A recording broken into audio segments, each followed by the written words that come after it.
नाईक साहेबांनी ह्यापूर्वीसुद्धा मागणी केली होती की गावं घेतली आणि गावं घेतल्यावेळी शासनाने भरघोस अशी निधी दिली पाहिजे।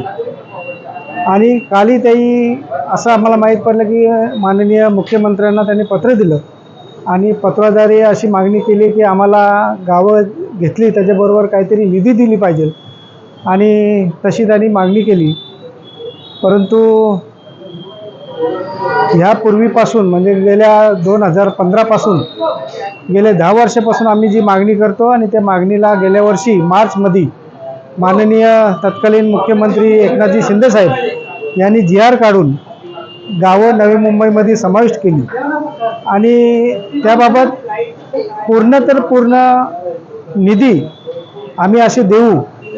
त्यानंतर पुन्हा सरकार युतीचं आलं, मुख्यमंत्री माननीय देवेंद्र फडणवीस साहेब झाले, तर आता माननीय मुख्यमंत्री, माननीय उपमुख्यमंत्री आणि वन मंत्री नाईक साहेब तसेच रवींद्र चव्हाण साहेब प्रदेश कार्याध्यक्ष यांचा सर्वांचा ही गावं घेण्यासाठी हात आहे आणि हे बसून त्याच्यावरती मार्ग काढतील अशी आम्हाला अपेक्षा आहे। माननीय मुख्यमंत्री आणि उपमुख्यमंत्री यांची आम्ही 2 दिवसात आम्ही भेट घेणार आहोत आणि त्याच्यावरती ही गावं आणि त्यांना निधी कसा मिळेल याच्यावरती आम्ही संपूर्ण त्याच्यावरती प्रत्यक्ष करणार आहोत।